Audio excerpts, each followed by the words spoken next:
Hi hello friends, welcome back to my channel. ನಾನು ನಿಮ್ಮ ಅಶ್ವಿನಿ ಶ್ರೀನಾಥ್. ನಾನಿವತ್ತು ತೋಟಕ್ಕೆ ಹೋಗ್ತಾ ಇದ್ದೀನಿ. ಎಂಥ ಮಳೆ ಸ್ಟಾರ್ಟ್ ಆಗಿದೆ ನಮ್ಮೂರಲ್ಲಿ ಅಂದರೆ ಎಲ್ಲ ಕಡೆಯೂ ಸ್ಟಾರ್ಟ್ ಆಗಿದೆ ಬಿಡಿ. ಇವಾಗ ಸಿಕ್ಕಾಪಟ್ಟೆ ಮಳೆ ಇಲ್ಲಿ. ಸೊ ತೋಟದಲ್ಲಿ ಕೆಲಸ ಮಾಡ್ತಾಯಿದ್ರು, ಅವ್ರಿಗೆ ಊಟ ತೊಗೊಂಡೋಗೋಣ ಅಂತ ಹೊರಟ್ವಿ. ರೋಡಲ್ಲಿ ನೋಡಿ ಹೆಂಗಾಗಿದೆ ರೋಡು ಅಂಥೇಳಿ. ರೋಡಲ್ಲಿ ಬೈಕ್ ಹೋಗೋಕ್ಕಾಗ್ತಾನೆ ಇರಲಿಲ್ಲ, ಫುಲ್ ವೀಲ್ ಜಾರಿ ಜಾರಿ ಹೋಗ್ತಾ ಇತ್ತು. ಸೊ ಕಾಡೊಳಗಡೆ ಎಲ್ಲ ನುಗ್ಗಿ ನುಗ್ಗಿ, ಇದು ಪ್ಲ್ಯಾಂಟೇಷನ್ನು, ಇದ್ರೊಳಗಡೆ ಎಲ್ಲ ನುಗ್ಗಿ ನುಗ್ಗಿ ಹೋದ್ವಿ. ಆಚೆ ಈಚೆ ನೀರು ಪೂರ್ತಿ ರೋಡ್ ಮೇಲೇ ಹರಿದೋಗ್ತಾ ಇದೆ. ಇಲ್ಲಿ ಆ್ಯಕ್ಚುಲಿ ಚರಂಡಿ ಇಲ್ಲ, ಅದಕ್ಕೆ ರೋಡ್ ಮೇಲೇ ನೀರು ಹರಿದೋಗಿ ರೋಡ್ ಫುಲ್ ಹಾಳಾಗಿದೆ. ಈ ಮಳೆಗಾಲದ ಟೈಮಲ್ಲಿ ತೋಟಕ್ಕೆ ಬರೋದಂತಂದರೆ ತುಂಬ ಕಷ್ಟ. ಒಂದು ನೀಟಾಗಿರುವಂಥ ರೋಡ್ ಮಾಡ್ಕೋಬೇಕು ಇಲ್ಲಿ, ಯಾಕೆಂದರೆ ಮನೆಯಿಂದ 1 ಕಿಲೋಮೀಟ್ರಿಗಿಂತ ಜಾಸ್ತಿ ದೂರ ಇದೆ ನಮ್ಮ ತೋಟ. ಹಾಗಾಗಿ ಒಂದು ಒಳ್ಳೆ ರೋಡನ್ನ ಮಾಡ್ಕೋಬೇಕು.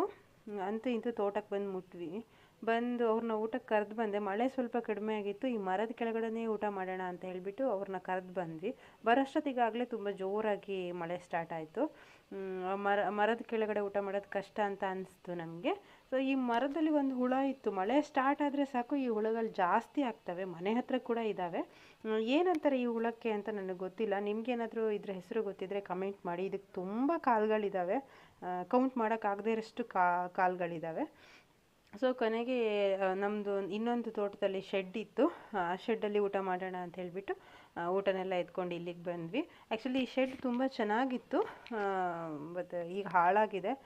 ನಮ್ಮದು ತೋಟ ಮನೆಯಿಂದ ತುಂಬ ದೂರ ಇರೋದ್ರಿಂದ ನಮಗೊಂದು ಒಳ್ಳೆ ಶೆಡ್ಡಿನ ಅವಶ್ಯಕತೆ ಇದೆ. ಮತ್ತು ಈ ಹುತ್ತ ಎಷ್ಟು ಹೈಟ್ ಇತ್ತು ಗೊತ್ತಾ, ಅಂದರೆ ಒಂದು 5 ವರ್ಷದ ಹಿಂದೆ ತೋಟಕ್ಕೆಲ್ಲ ಹೊಳೆ ಹತ್ತಿಬಿಟ್ಟಿತ್ತು. ಆವಾಗ ಹುತ್ತ ಫುಲ್ ತೇಲ್ಕೊಂಡು ಹೋಗಿತ್ತು. ಸೊ ಈಗ ಮತ್ತೆ ಬೆಳೀತಾ ಇದೆ. ಜಸ್ಟ್ ಒಳ್ಳೆ ಹುತ್ತ, ಅದರಲ್ಲಿ ಹಾವುಗಳೆಲ್ಲ ಏನಿಲ್ಲ, ಆದರೆ ಅದು ಬೆಳೀತಾನೇ ಇದೆ. ಊಟಕ್ಕೆ ಕರೆದ್ವಿ ನಾವು ಅವ್ರನ್ನ. ಫುಲ್ ಮಳೆ ಇತ್ತು. ಊಟಕ್ಕೆ ಬರೋ ಅಷ್ಟೊತ್ತಿಗೆ ಮಳೆ ಫುಲ್ ಕಡಿಮೆ ಆಯಿತು.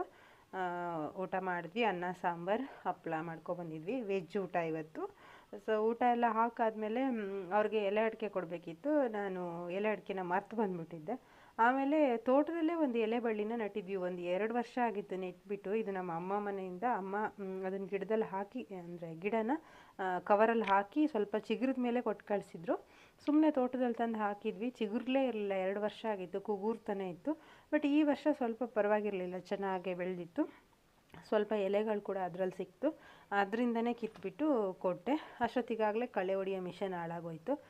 ನಮ್ಮ ಮನೆಯವ್ರಿಗೆ ಸ್ಟಾರ್ಟ್ ಮಾಡು ಅಂತ ಹೇಳಿದ್ರು, ಎಷ್ಟು ಹೇಳಿದ್ರೂ ಸ್ಟಾರ್ಟ್ ಆಗಲೇ ಇಲ್ಲ. ಇದು ಸ್ವಲ್ಪ ನಮ್ಮ ಅಪ್ಪನ ಮಾತು ಕೇಳುತ್ತೆ ಈ ಮಿಷನು. ಅಪ್ಪ ಬಂದು ಒಂದು 2 ಸತಿ ಎಳ್ದಿದ್ದೆ ತಡ ಸ್ಟಾರ್ಟ್ ಆಗೋಯ್ತು. ನೋಡಿ ಸ್ಟಾರ್ಟ್ ಆಗಾಯಿತು. ಅದೇ ಇವರೆಷ್ಟು ಟ್ರೈ ಮಾಡಿದ್ರು ಸ್ಟಾರ್ಟ್ ಆಗಿರಲಿಲ್ಲ. ಮಿಷನ್ ಮೋಸ್ಟ್ಲಿ ಅದೇ ಹೇಳಿದ್ನಲ್ಲ, ಅಪ್ಪನ ಮಾತು ಮಾತ್ರ ಕೇಳೋದು ಅಂಥೇಳಿ ಸ್ಟಾರ್ಟ್ ಆಯಿತು. ಅಪ್ಪನೇ ಮಳೆಯಲ್ಲಿ ಕಳೆ ಎಲ್ಲ ಹೊಡೆದು ಕೊಡ್ತಾರೆ. ಕಳೆ ಮಿಷನ್ನ ಆಪ್ರೇಟ್ ಮಾಡೋದು ಅವರೇ. ಅವರು ಊಟ ಮಾಡಿ ರೆಸ್ಟ್ ಎಲ್ಲ ಏನೂ ಮಾಡಲಿಲ್ಲ.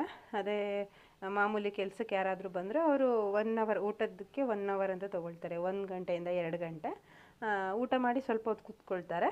ಬಟ್ ಅಪ್ಪ ಏನು ಊಟ ಮಾಡಿ ಕೂತ್ಕೊಳ್ಳಲಿಲ್ಲ. ನೋಡಿ ಕಳೆ ಹೊಡೆಯೋಕ್ಕೆ ಸ್ಟಾರ್ಟ್ ಮಾಡಿಬಿಟ್ರು. ಮಳೆ ಸ್ವಲ್ಪ ನಿಂತಿದೆ. ನಂಬ್ಲಕ್ ಅಂತ ಹೇಳಿದ್ರೆ ಹೇಳ್ಬೋದು. ಮತ್ತೇನಾದ್ರು ಸ್ಟಾರ್ಟ್ ಆದರೆ ಈಗ ಮನೆಗೆ ಹೋಗೋಷ್ಟೊತ್ತಿಗೆ ಫುಲ್ಲು ಒದ್ದೆ ಆಗಿಬಿಡ್ತೀವಿ. ಈಗಾಗಲೇ ಹಿಂಗಾರ ಎಲ್ಲ ಬಂದಿದೆ. ಕೆಲವೊಂದೊಂದು ಕೊನೆಗಳು ಹಣ್ಣು ಆಗಿದ್ದಾವೆ. ಹಣ್ಣಾಗಿರೋದು ಅಡಿಕೆ ಕೊಯ್ಲು ಬರೋಷ್ಟೊತ್ತಿಗೆ ಎಲ್ಲ ಉದುರು ಹೋಗುತ್ತೆ. ನೋಡಬೇಕು. ಮಳೆ ಈ ಥರ ಜಾಸ್ತಿ ಇದ್ದರೆ ಇನ್ನೇನು ಫಸಲೇನು ಜಾಸ್ತಿ ಬರಲ್ಲ ಅಂತ ಅಂದ್ಕೊತೀವಿ. ವಿಪರೀತ ಮಳೆ ಇದೆ. ಮಳೆ ಎಷ್ಟಿದೆ ಅಪ್ಪ ಅಂತಂದರೆ, ನಮ್ಮೂರಲ್ಲಿ ಕುಮದ್ವತಿ ಅಂತ ಹೊಳೆ ಇದೆ. ಅದು 5 ವರ್ಷದ ಹಿಂದೆ, ಅಂದರೆ 2019ರಲ್ಲಿ ಸೇತುವೆ ಮುಳುಗೋಗಿತ್ತು. ಅಷ್ಟು ಮಳೆ ಬಂದಿತ್ತು. ಬಟ್ ಈ ವರ್ಷ ಕೂಡ ಹಂಗೆ ಮಳೆ ಬರ್ತಾಯಿದೆ. ನೋಡಿ ಅಡಿಕೆ ಕಾಯೆಲ್ಲ ಈಗಲೇ ಹಣ್ಣಾಗೋಕ್ಕಾಗಿದ್ದಾವೆ. ಇನ್ನೊಂದು 2-3 ತಿಂಗಳಿಗಾಗಲೇ ಎಲ್ಲ ಉದುರು ಹೋಗುತ್ತೆ. ಅಷ್ಟೊತ್ತಿಗಾಗಲೇ ನಮಗೇನು ಕೊನೆ ಸಿಗೋದೇ ಇಲ್ಲ. ನೋಡಿ ಇದಂತೂ ಫುಲ್ ಹಣ್ಣಾಗಿ ಹೋಗಿದೆ. ಸೊ ಇನ್ನು ಹೊಳೆ ತೋರಿಸ್ತೀನಿ ಬನ್ನಿ. ಇನ್ನೊಂದು 2 ಅಡಿ ಬಾಕಿ ಇದೆ ಅಂತ ಹೇಳಿದ್ನಲ್ಲ ಸೇತುವೆ ಮೇಲೆ ಬರೋದಕ್ಕೆ. ಸೊ 5 ವರ್ಷದ ಹಿಂದೆ ಮುಳುಗಿ ಇಲ್ಲಿ ಸೇತುವೆ ಮುಳುಗೋಗಿತ್ತು. ಸೊ ಇಲ್ಲಿ ಸೇತುವೆ ಮುಳುಗಿದ್ರೆ ನಮ್ಮ ತೋಟದಲ್ಲಿ ಕೂಡ ನೀರು, ತೋಟದ ಒಳಗಡೆ ಎಲ್ಲ ನುಗ್ಗಿ ಬಿಡುತ್ತೆ ನೀರು. ನಾವು ಅಡಿಕೆ ಬಿಡೋಕ್ಕೆ ಬೇಸಾಯ ಮಾಡಿರೋದೆಲ್ಲ ತೊಳ್ಕೊಂಡು ಹೋಗುತ್ತೆ. 5 ವರ್ಷದ ಹಿಂದೆ ಹಾಗೆ ಆಗಿತ್ತು. ಸೊ ಈ ವರ್ಷ ಕೂಡ ನೋಡಿ ಒಂದು ಸ್ವಲ್ಪ ಬಾಕಿ ಇದೆ. ಇವತ್ತು ಡೇ ಫುಲ್ ಜೋರಾಗಿ ಏನಾದರೂ ಮಳೆ ಸುರಿತು ಅಂದರೆ ಖಂಡಿತ ಸೇತುವೆ ಮುಳುಗೋಗುತ್ತೆ. ಸೊ ಮಳೆ ಕಡಿಮೆ ಆಗಲಿಪ್ಪ ಅಂತ ದೇವರಲ್ಲಿ ಪ್ರೇಯರ್ ಮಾಡ್ಕೊತೀನಿ. ನಿಮಗೆಲ್ಲರಿಗೂ ಈ ವಿಡಿಯೋ ಇಷ್ಟ ಆಗಿದೆ ಅಂತ ಅಂದ್ಕೊತೀನಿ. ಯಾರಿಗೆಲ್ಲ ಈ ವಿಡಿಯೋ ಇಷ್ಟ ಆಗಿದೆ ಲೈಕ್ ಮಾಡಿ, ಶೇರ್ ಮಾಡಿ, ಕಮೆಂಟ್ ಮಾಡಿ. ಇನ್ನು ಯಾರು ನನ್ನ ಚಾನಲ್ನ ಸಬ್ಸ್ಕ್ರೈಬ್ ಮಾಡದೆ ನೋಡ್ತಾ ಇದ್ದೀರೋ ದಯವಿಟ್ಟು ಸಬ್ಸ್ಕ್ರೈಬ್ ಮಾಡಿ. ಸಬ್ಸ್ಕ್ರೈಬ್ ಮಾಡೋದ್ರ ಮುಖಾಂತರ ನನಗೆ ಇನ್ನೂ ಹೆಚ್ಚಿನ ವೀಡಿಯೋಗಳನ್ನ ಮಾಡೋದಕ್ಕೆ ಸಪೋರ್ಟ್ ಮಾಡ್ದಂಗೆ ಆಗುತ್ತೆ. ಈ ಥರ ಹೊಳೆ ಹತ್ರ ಆಗಲಿ ಅಥವಾ ವಾಟರ್ ಫಾಲ್ಸ್ ಹತ್ರ ಆಗಲಿ ಹೋಗಬೇಕಾದ್ರೆ ತುಂಬ ಹುಷಾರಾಗಿರಿ. ಯಾಕೆಂದರೆ ಮಳೆ ಬಂದು ಬಂದು ತುದಿ ಎಲ್ಲ ಜಾರ್ತಾ ಇರುತ್ತೆ. ಯಾರು ತುಂಬ ತುದಿ ಹೋಗಿ ನೋಡಬೇಡಿ. ನಾವೀಗ ಟಿ ವಿನಲ್ಲಿ ಮೊಬೈಲಲ್ಲಿ ಎಲ್ಲ ನೋಡ್ತಾ ಇರ್ತೀವಿ, ಎಷ್ಟು ಜನ ನೀರಲ್ಲಿ ತೇಲ್ಕೊಂಡು ಹೋಗಿ ಜಾರು ಬಿದ್ದಿರ್ತಾರೆ. ಸೊ ನೀರು ಹತ್ರ ತುಂಬ ಹುಷಾರಾಗಿರಿ. ಯಾರು ಅಷ್ಟಾಗಿ ನೀರು ಹತ್ರ ಹೋಗಬೇಡಿ. Thank you so much.